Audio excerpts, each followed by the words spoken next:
Last question. Yeah. What lessons have your travels and your line of work taught you over the years, and how have you applied it over time? Oh, these are like, that's a good question. It's a Uh, loaded question, and in all fairness, it is a loaded yeah. question. But I'll give you an example. So for me, it's always been about the experience and never about the selfie. And Yeah. it's about understanding that if a chef, a cook, a line cook, the idea of celebrating the healthcare workers is not new for me personally. Oh, I know. The waiter, the bus boy, the bus girl, whoever, it's all part of a team of people who are trying to make an experience the best it can be, right? So for Mhm. me, if, for example, I'll just point out a restaurant. If a chef is making something, it's not just a dish, it's a family recipe that's been handed down for generations and it's soul on a plate. So I guess from my point of view, my travels have taught me to appreciate the experience of everything more, right? And because you've also traveled extensively, far more extensively than I have, what experiences kind of what lessons have you learned from your travels that you maybe didn't appreciate even 5 years ago, even last year? Yeah. I always learn something, for me, again, it's like, I go in with like open arms, open heart. And I want to learn everything. Like I even try to learn like phrases because I want to engage. Like I love culture. I love languages. I love people.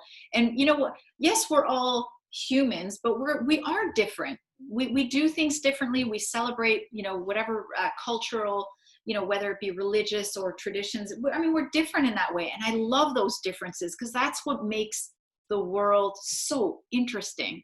And so for me, my takeaway is that I just learn something new every time. I try to learn new things. I don't want to go as Helen and look, I'm not trying to go find myself or anything like that. I just want to go open-minded and I want to come back, like you were saying, with new experiences, new appreciations, and new knowledge. Because I love to share stories with people. And if I could gather like really cool stories that I'm just trying to think, there's so many going through my head. Like when I Hmm. was in Greece for the first time, I mean, my family is Greek. I'm first generation Canadian. And when did I go to Greece? The first time was 2 years ago. Hmm.